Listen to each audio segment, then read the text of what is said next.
early in the history of humanity that we had a collective consciousness, a collective awareness, a collective relationship with the divine, a collective relationship with Mother Earth, a collective relationship basically with all that is. And the purpose of our journey has been one of individuation, so that we have all now the opportunity, even if we do not have the belief of connecting, of having an individual connection with the divine. So just in that understanding alone, that we were moving from a collective relationship to an individual relationship also maybe allows us to understand the new levels of empowerment that come along with the individual relationship with the divine. What we miss is the collective ability to manifest.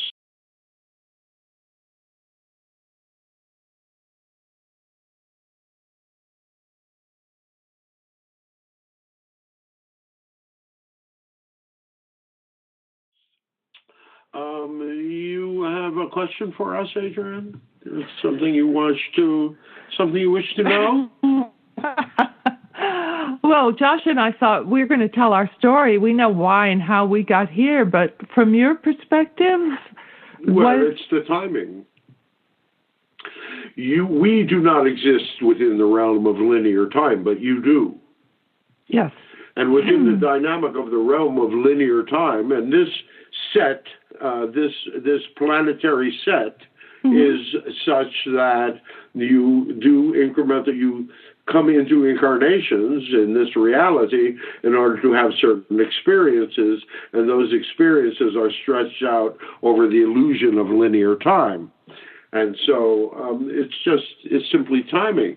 Earthly humanity, just as the garden experience and the leaving of the garden experience was a very crucial time in earthly humanity's growth, a growth from the childhood of the species to the adolescent of the species. Now you are in, and we will be gracious in this statement, you are in the late adolescence, early young adulthood of your species, and it is time to grow up. And everything that is urging you to grow up. How often have you been looking for the adult in the room? And dear ones, you are the adults in the room. And if you are not the adults now, you will learn to be, because it's either going to happen voluntarily, you are either going to choose to transform yourselves into a species that measures yourself by how well the least of you are doing, not the best of you, where basically simply by the fact that you have incarnated on this planet in a human body, that you are entitled, and we use that word, to have at least your survival needs met, and perhaps maybe even more as far as food, water, shelter, healthcare, and education. The first three being about survival and being about a dynamic of personal survival, and the other being about the shelter and healthcare. No, healthcare and education require other people. Right. So it's that stretch of that dynamic, being able to imagine more, and so we are here to basically kick you in the butt. And whether you're here... And remind you of who you really are. You are so much more powerful than you believe yourselves to be. You are already creating your realities, your personal realities 100%.